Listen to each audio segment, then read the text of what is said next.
Up until this point, we've been computing statistics about individual stocks. We're going to shift now to computing statistics on portfolios.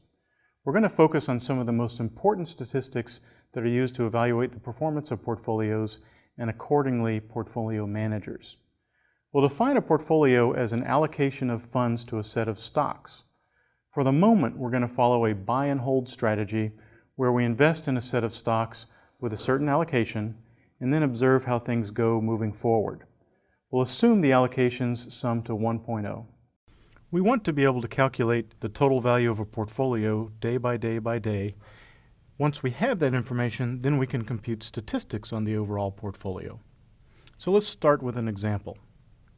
Assume we start with a portfolio value of $1 million, and we're going to take a look at that portfolio from the beginning of 2009 to the end of 2011. And our portfolio consists of these three symbols: S&P 500, Exxon, Google, and gold. And at the beginning, so at the beginning of 2009, we're going to allocate 0.4 or 40% of our portfolio to SPY, 40% to Exxon, 10% to Google, and 10% to gold. And we'll enter those positions at the beginning and hold them and step forward and see what the overall value of the portfolio is day by day. How do we calculate the total value of the portfolio day by day? Here's how to do it step by step. We start with our prices data frame. Remember the 4 columns with prices every day indexed by date. The first step is to normalize these prices. As we've done before, it's just the price values divided by the first row. So after we normalize, we have a new data frame normed, which is, as we said, all of the prices divided by the first row. So that's going to give us now this new data frame where the first row is all 1.0, and then it proceeds after that. And these are essentially cumulative returns starting from the start date.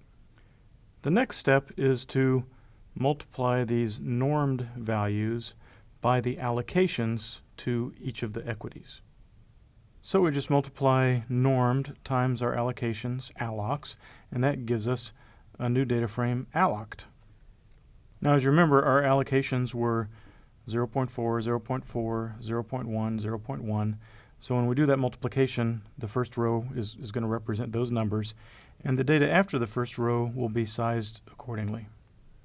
Our next step is to multiply our alloc data frame times start val.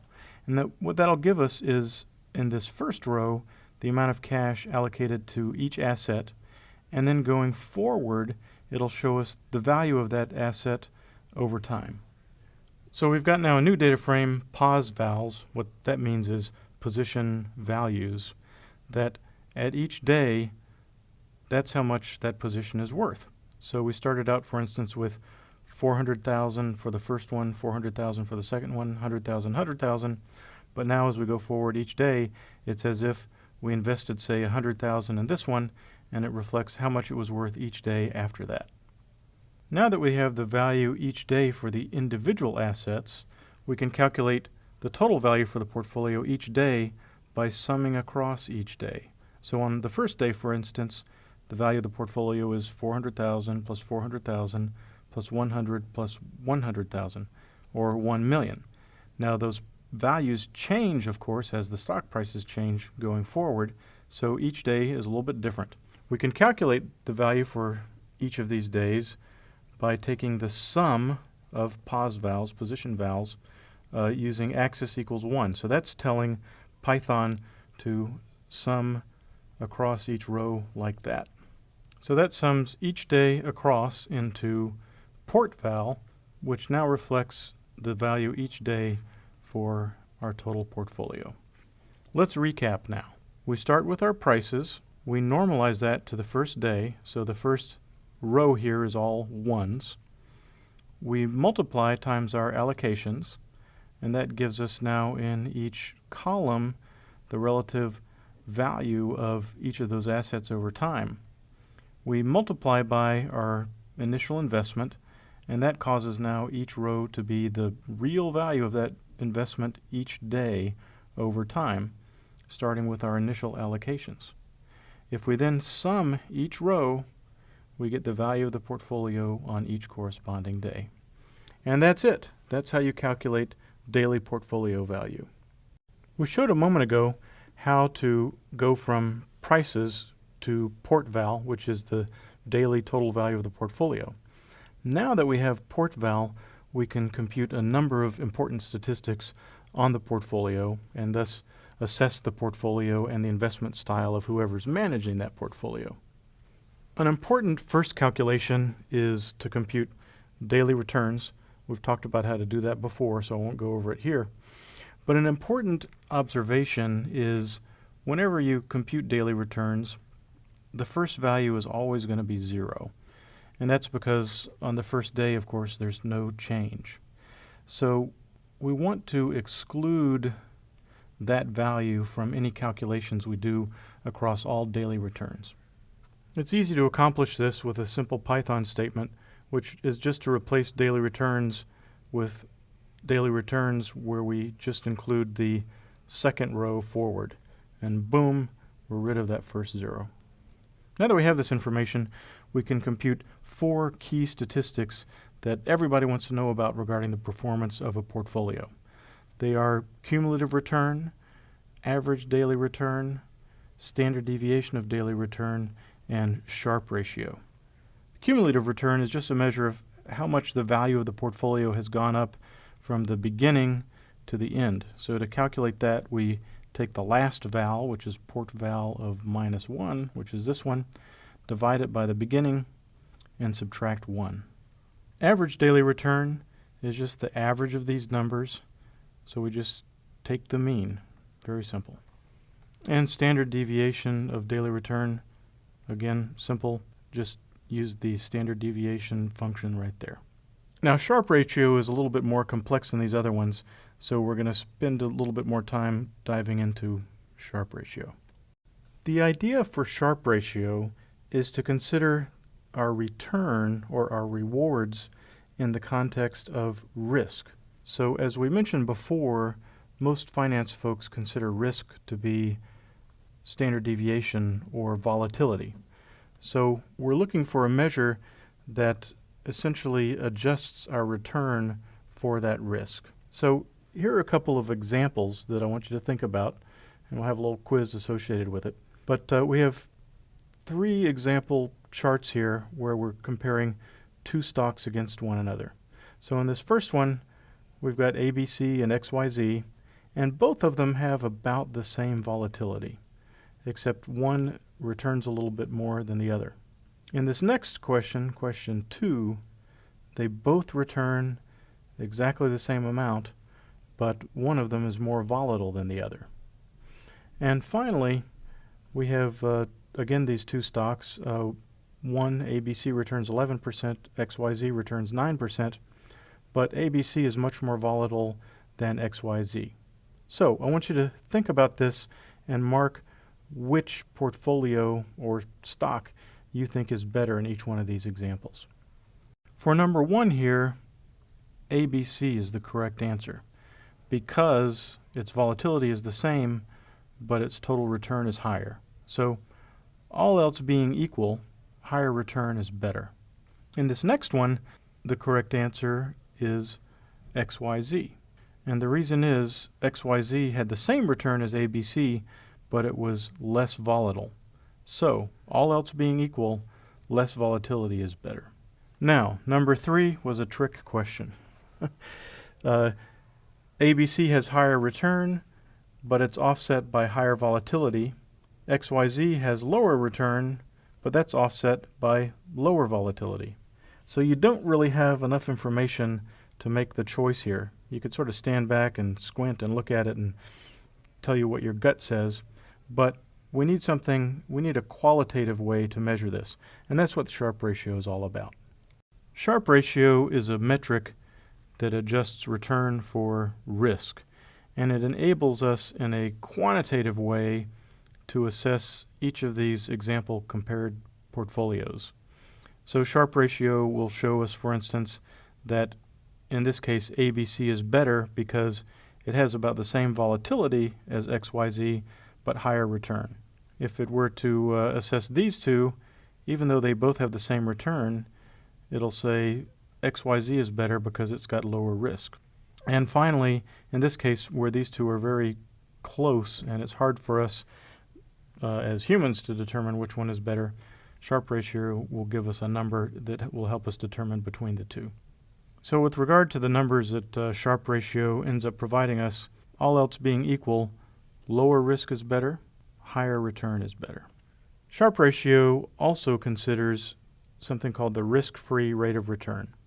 That's the interest rate you would get on your money if you put it in a risk-free asset like a bank account or a short-term treasury. The reason that it includes this number is we always need to consider, maybe this asset we've got isn't performing as well as the return I would get if I just put it in the bank. Now, lately, as of mid-2015, the risk-free rate of return is about 0. In other words, if you were to put your money in the bank or to buy very short-term treasury bonds, that's the interest rate they would pay you. And this is why lately folks have put so much money into the stock market, because you can't make money putting your money in the bank these days. The Sharpe ratio is named for William Sharpe, and he developed something called the Sharpe ratio that accounts for all of these. Now think about what the form of that equation would look like. Consider that you have these three factors: portfolio return, risk-free rate of return, and standard deviation of portfolio return, or volatility, or risk. How would you combine these three factors into a simple equation to create a metric that provides a measure of risk-adjusted return? In other words, like those examples we showed you before, all else being equal, higher return is better. All else being equal, lower volatility is better. Which of these three do you think is the best metric? This is the best answer. Here's why. First of all, observe we're dividing by volatility here on the bottom. So as things become more volatile, the ratio goes down. We've got return on portfolio here on the top. So as return goes up, the metric goes up. And finally, we subtract the risk-free return here. So as risk-free return increases, the value of our metric decreases, meaning that essentially we need to have a higher return on our portfolio than the risk-free metric in order to have a positive number here. And this is indeed the form of the Sharpe ratio. There are a few more details, but this is essentially the ratio devised by William Sharpe. Here's the equation for computing the Sharpe ratio as proposed by William Sharpe himself. It's the expected value of the return on the portfolio minus the risk-free rate of return divided by the standard deviation of that same difference. This is the ex-ante formulation, meaning, because we're using expected, it's a forward-looking measure of what the Sharpe ratio should be. Now, to calculate this in reality, we need to look back at those values. So, for instance, the expected value of this difference is just simply the mean of what that difference was over time. So to calculate this in Python using historical data, we just take the mean of daily returns minus the daily risk-free rate and divide that by the standard deviation of the daily returns minus the daily risk-free rate. Now, you may be wondering, what is this risk-free rate? Where can we get it? Traditionally, there are a few numbers that people use for this. One is LIBOR, or the London Interbank Offer Rate. Another is the interest rate on the 3-month Treasury bill. And finally, a value that people have been using a lot over the last few years is 0. 0 is a good approximation to the risk-free rate. Now, I've been presenting this as if this risk-free rate changes each day, and indeed, LIBOR changes each day, and 3-month T-bill changes a little bit each day. But there's a shortcut people use a lot that simplifies this equation significantly. And this shortcut makes sense because usually the risk-free rate is not given on a daily basis for instance, putting your money in a bank account or a certificate of deposit. Usually that's a percentage on an annual basis or a 6-month basis. So you can convert that annual amount into a daily amount using this simple trick. Let's suppose our risk-free rate is 10% per year, or 0.1. That means if we start at the beginning of the year with a value of 1.0, at the end of the year we have 1.1. So we add 1 here. So this is the total value of our asset at the end of the year. Now, what is the interest rate per day that would enable us to get to this value? It's a number that if we multiply it by itself each day for each day in the trading year, or 252 times, would arrive at this number. So here's how we do it. We take the 252nd root of that sum, believe it or not. That's pretty easy to do in Python actually, and subtract 1. And that is our daily risk-free rate. We are, in most cases in this class, just going to approximate the daily risk-free rate with 0, because that's what it's been for such a long time. Of course, it may be changing in the future, so keep this shortcut in mind. Now, suppose we want to use this value, which is fine. We would plug that in here, and also plug it in here. So observe that if we plug a constant in here in this standard deviation calculation, we can just remove it, because a set of values minus a constant when you calculate the standard deviation is just as if this were 0. Summing it all up, this is the equation we typically use for calculating Sharpe ratio using daily returns. We drop the daily risk-free rate from the standard deviation because we treat that as a constant. If our daily risk-free rate is greater than 0, then you need to plug it in here, but we can usually use a constant there as well. But wait, there's more. The Sharpe ratio for the same asset can vary widely depending on how frequently you sample it.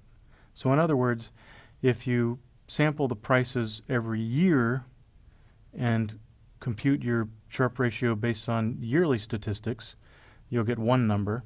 If you sample monthly, you'll get a different number. If you sample daily, you'll get still another number. The original vision for the Sharpe ratio is that it's an annual measure. And so if we're sampling at frequencies other than annually, we need to add an adjustment factor to make it all work out.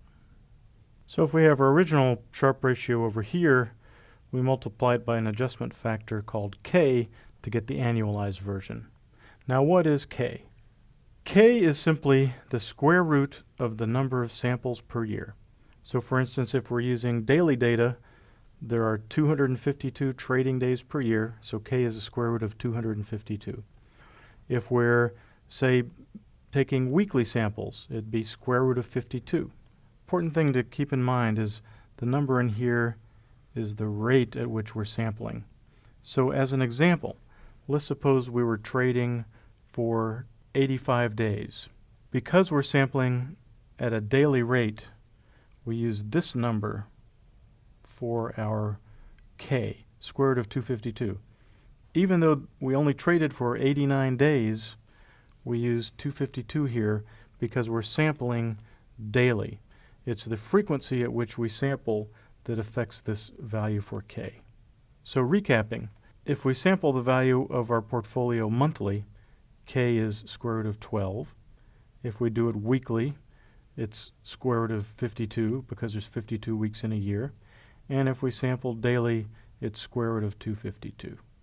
Bringing it all together, if we're using daily data, our Sharpe ratio is square root of 252, that's our K, times mean of our daily returns minus the daily risk-free rate, divided by standard deviation of daily returns. Assume we've been trading a strategy for 60 days now, and on average, our strategy returns 0.1% per day. Another word for this is 10 basis points. 1 basis point is a 100th of a percent. So 10 bips or basis points is 1/10 of a percent. Our daily return is on average 10 basis points. Our risk-free rate, which we'll assume is just a fixed number, is 2 basis points per day, and the standard deviation of our daily return is 10 bips, or 10 basis points. What is the Sharpe ratio of this strategy? Correct answer is 12.7. That's a really eye-watering Sharpe ratio. Anyways, these numbers are just made up for example, so it's not surprising we might get an absurd number here. But here's how we calculate that. So remember, our Sharpe ratio is square root of 252 because that's how frequently we're sampling the data daily. 252 days in a year, square root of 252. A lot of people probably saw this 60 days of data and thought that it should be square root of 60. It's not correct. It's the frequency that you're sampling. Anyways, getting back to it, it's square root of 252 times the mean of portfolio return minus risk-free return divided by standard deviation of our daily return. So that becomes square root of 252 times 10 bips minus 2 bips divided by 10 bips. This just becomes 0.8, and multiply it all out and you get 12.7. Now you know how to compute daily portfolio values, and from there important portfolio statistics. The main ones we're going to focus on are cumulative return, average daily return, standard deviation of daily return, or risk, and Sharpe ratio. These are the key factors most people focus on when evaluating the performance of a portfolio. The assignment associated with this lesson is for you to build a function that can calculate these values automatically. You've got what you need to build this, so have at it.